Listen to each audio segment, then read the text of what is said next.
Bonjour les amis, bienvenue dans le Café Tarot de ce mercredi, j'espère que vous allez bien. Installez-vous, voilà, moi je m'installe aussi. On va voir quelles sont les énergies pour cette journée, en positif comme en négatif. Je continue avec ces jeux-là, qui me parlent bien et que j'ai envie d'utiliser encore aujourd'hui. Peut-être que demain j'en changerai, on verra bien selon les ressentis, les énergies et l'humeur. Merci à toutes celles et ceux qui se sont abonnés tout récemment, soyez vraiment les bienvenus. Ça me fait chaud au cœur de voir que mes contenus vous plaisent et que vous avez envie de découvrir la chaîne. Donc vraiment super chouette. Merci beaucoup d'être là. Et puis surtout un tout grand merci aux anciens, aux fidèles qui prennent le temps de regarder les vidéos, d'être là et ça me fait chaud au cœur de vous lire. Alors les amis, on a quand même le 4 d'épée qui a sauté. Alors il n'était pas complètement à l'endroit, ni complètement à l'envers. Je pense que il y a une difficulté à savoir si on a besoin de se reposer ou au contraire si on a besoin d'avancer et de passer à l'action. C'est peut-être une difficulté à faire ce mouvement d'introspection dont vous avez peut-être besoin. Là, vous identifiez évidemment selon votre situation. Alors, mercredi 13 mars.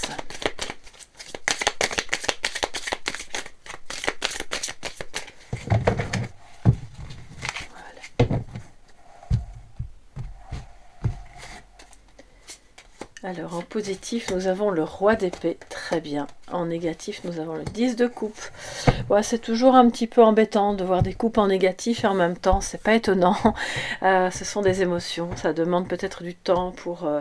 voilà, c'est un défi, c'est quelque chose qu'il va falloir atteindre, non pas comme un objectif ultime, mais en tout cas comme quelque chose qui va se réaliser. Parce que le 10 de coupe nous parle d'une énergie de bonheur, de joie, de partage, d'accomplissement, puisque c'est le 10 d'un accomplissement qui peut être familial, mais pas que, parce que voilà, tout le monde n'a pas ou ne souhaite pas avoir de famille. Ça peut être aussi au sens des personnes qui comptent pour vous, et que là aujourd'hui on n'est pas encore au top à ce niveau-là. À voir, hein, bien sûr, pourquoi pourquoi selon les cas. Peut-être qu'il y a eu des tensions, peut-être que vous avez besoin d'être un peu à l'écart. Le 4 d'épée qui a sauté nous montre quand même que vous avez peut-être besoin justement d'un moment d'arrêt, d'introspection, et c'est peut-être à ce moment-là relié à une difficulté à être heureux en famille, ou en tout cas de trouver le bonheur avec les personnes qui sont entre guillemets censées partager votre vie, même si vous ne vivez pas sous le même toit.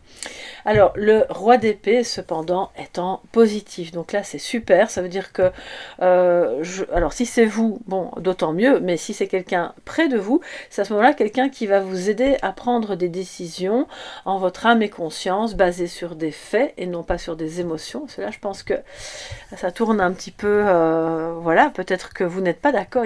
Pour moi, je ressens comme un désaccord dans la famille. Soit avec votre partenaire, avec vos enfants ou vos frères et sœurs, enfin peu importe. Mais et là, on en revient à bon, ben, revenons-en au fait, et c'est ça en fait qui va sauver votre journée.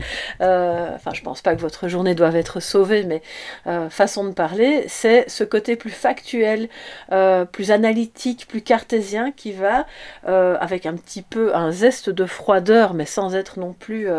On verse pas dans la méchanceté. On est plutôt du côté bon ben trêve de plaisanterie, on arrête de se prendre la tête avec des anticipations, parce que j'ai entendu le mot anticiper. Donc peut-être que parfois on se prend un peu la tête, on est dans des émotions un peu trop fortes parce qu'on imagine des choses qui ne sont pas encore là et qui n'arriveront probablement jamais, à moins de nouveau, c'est la loi d'attraction, on visualise tellement que ça se réalise, d'accord? Donc faites attention à ce que vous ressentez, à comment vous l'interprétez et puis à comment vous allez le surmonter. Parce que finalement, ce qui pose problème, c'est pas tellement ce qu'on ressent, mais comment on va l'interpréter. D'accord? Donc là, c'est un petit peu le défi du jour. Et l'interprétation va passer par du factuel. Ça parle aussi, de manière plus concrète et non émotionnelle, à des personnes qui sont sur des projets financiers ou des projets de communication. Là, on voit que ça va bien. Vous faites autorité en la matière. Vous recevez peut-être des bonnes nouvelles par rapport à l'avancement d'un projet. Vous recevez des bons chiffres, des bons graphiques qui vous donnent le sentiment que ok, ça avance dans le bon sens. Et c'est un jeu ici, je l'avais jamais remarqué, sur la carte du roi d'épée, on a des papillons. Donc il y a clairement une situation très concrète, qui peut être financière ou qui peut être un projet personnel, qui se transforme en quelque chose de bon parce que vous avez fait preuve, et vous faites preuve aujourd'hui toujours, de logique.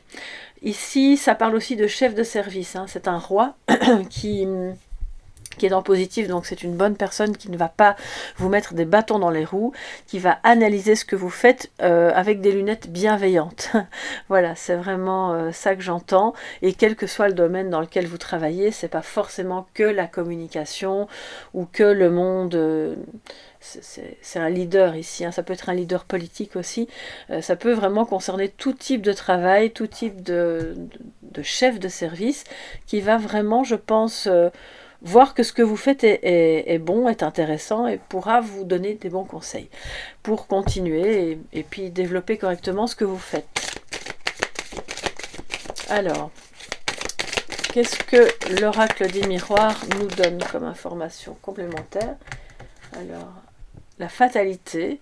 Bon, alors, c'est pas un oracle que je lis particulièrement à l'envers, non.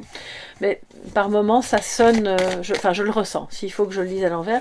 Bon, la carte est arrivée à l'envers, donc je pense que, justement, on va éviter d'avoir des choses un petit peu accidentelles aujourd'hui, en étant dans la logique et en s'éloignant d'émotions qui sont confuses et qui sont de l'ordre des surréactions.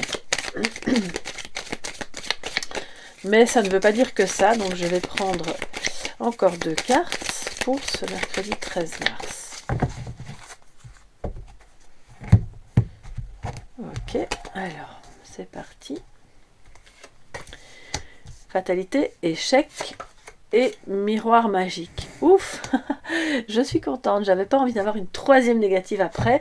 Enfin bon, j'avais pas envie en même temps, je décide pas, hein, vous savez bien, sur les énergies. Boomerang, donc on a quelque chose qui... Voilà, qui fait un mouvement de retour, ça parle de la loi du karma. Donc les personnes qui vous auraient voulu du mal, sachez que de toute façon, ça va leur revenir sous une forme ou sous une autre, sur ce plan de conscience-ci ou sur un autre, c'est-à-dire, là je parle d'après évidemment. Donc, alors l'idée c'est pas de se venger, hein, mais je ressens une énergie ici de... quelqu'un ou un groupe de personnes a essayé de mettre en échec votre projet, vos compétences, tout ce que vous pouviez faire. Le miroir magique vient atténuer cet effet négatif, de ce sentiment que vous pouviez avoir que voilà, c'est encore une tuile, ça m'est tombé dessus, je pouvais rien y faire et je ne sais rien y faire.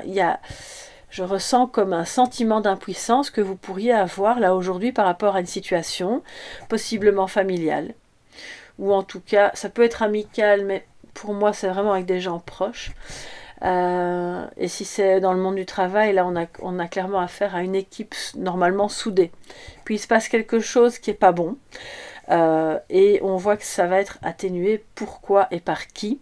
Alors pourquoi? Parce que je viens de vous dire, hein, c'est comme ça, ce sont des lois circulaires, hein, qui régissent l'univers. Et puis parce qu'aussi on a ce fameux roi d'épée qui lui dit, bon ben ça suffit maintenant toutes ces histoires, soyons factuels, moi je m'en tiens au résultat, je m'en tiens à ce qui s'est réellement passé, et pas à des aberrations, des élucubrations qui portent préjudice à quelqu'un. Donc cette personne, quand je vous dis qu'elle va sauver votre journée, je pense sincèrement qu'elle va... En tout cas, elle est de bonne augure pour vous, pour la suite. Donc si vous ne voyez pas de qui je parle, essayez peut-être de creuser un petit peu l'affaire et de voir de qui il pourrait s'agir. Alors maintenant, si ça se trouve, les énergies ne vous parlent pas, et puis c'est pas grave, hein, ce sont des guidances générales, donc ça peut arriver. Mais donc sachez que si vous êtes dans ce cas de sentiment d'impuissance ou d'échec par rapport à un projet ou une relation familiale, il y a quelque chose ou quelqu'un qui vient atténuer ça aujourd'hui pour vous aider justement d'une part à retrouver l'abondance ici avec l'argent, retrouver la paix de l'esprit et de la relation familiale, et puis retrouver votre place sur le jeu, sur le grand échiquier, vous voyez, place que vous avez possiblement eu l'impression de perdre. Ça c'est, je pense, surtout dans le monde du travail, si vous avez l'impression d'avoir été évincé ou mise de côté, ou ou place de simplement dans votre vie personnelle d'avoir tenté de régler des problèmes et de ne jamais y parvenir, et à chaque fois comme un coup du sort. Mais vous savez bien que moi je ne crois pas au hasard et je ne crois pas non plus au sort, donc je crois que ce qui arrive nous arrive parce qu'on est capable de le gérer. C'est pour ça qu'on a le miroir magique. C'est fort, hein, les amis. Alors heureusement on a ici au dos un retour d'argent, au sens vraiment littéral du terme, pour celles et ceux qui auraient perdu de l'argent, et un retour d'abondance, là ça concerne un peu tous les domaines, pour celles et ceux qui se trouveraient plus dans une période un peu déprimée. Alors la déprime, elle peut atteindre d'abord le moral, les relations, mais aussi les finances, hein, d'accord. Je pense que d'ailleurs les gens qui, alors je ne sais plus comment on appelle ça, les traders, etc., parlent parfois de déprime financière, parce que ça peut concerner effectivement des pertes. Et ce qui est très positif aujourd'hui, c'est que vous trouvez un moyen de réguler ça. Donc voilà. Pensez à notre roi d'épée. Si ça se trouve, c'est vous.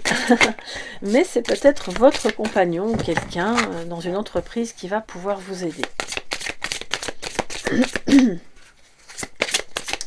Alors, les amis, le petit message de sagesse pour ce mercredi. Et nous avons à la mer. À la mer, donc mouvement lent, parce que la mer n'est pas très agitée ici en l'occurrence. Ça va lentement mais sûrement, c'est le chiffre 7, donc évidemment moi ça me rappelle le tarot, le chariot, le signe du cancer aussi, donc les émotions avec l'eau.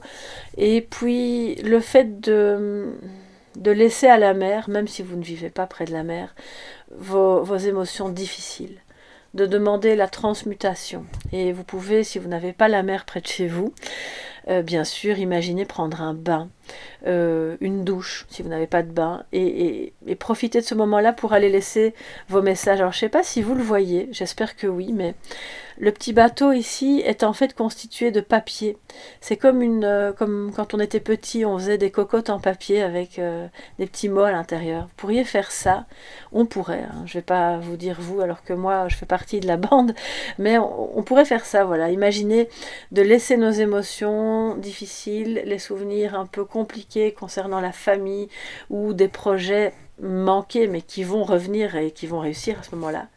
Ce qui a été raté une fois ne va pas forcément l'être la fois prochaine, c'est ça qui est vraiment bien, et de se laisser porter par ces émotions, puis de les laisser partir, se transformer, les laisser vivre en vous. Ne les retenez surtout pas, c'est très important. Le kinesthésique vous permet de vivre l'émotion pour ensuite, une fois qu'elle a fait son chemin, sa vie, eh bien elle s'atténue, elle s'en va, voilà, c'est fait. C'est comme, pour moi, c'est le trajet du pardon. Je crois que c'est un petit peu ça aujourd'hui, le trajet du pardon. Voilà mes chers amis, j'espère en tout cas que ça pourra vous aider, vous éclairer. N'hésitez pas à me dire ce qu'il en est pour vous sous la vidéo, à me faire un petit coucou, ça fait toujours plaisir. N'oubliez pas de mettre un petit pouce bleu si vous avez aimé ou de vous abonner si ce n'est pas encore fait, en activant la clochette, parce que tous ces petits gestes-là, évidemment, aident beaucoup la chaîne. Et d'ailleurs, je vous en remercie chaleureusement. Je sais aussi qu'il y a des personnes, j'ai encore vu sous certains shorts, des personnes qui me disent « je me suis réabonnée parce que j'étais plus abonnée ». Enfin, sous-entendu, je ne sais pas ce qui s'est passé, mais je n'avais plus l'abonnement. Donc ça peut arriver, je ne sais pas ce que YouTube fabrique voilà, en coulisses. Et si ça vous arrive, ben, n'hésitez pas à aller vérifier de temps en temps si vous êtes toujours abonné, parce que si ce n'est pas le cas, évidemment, vous ne verrez plus passer mes vidéos. Voilà, je vous embrasse bien fort et je vous dis à demain. Si vous avez besoin de m'écrire, vous m'écrivez à soleillevent@yahoo.com, même adresse pour les guidances privées. Bye bye.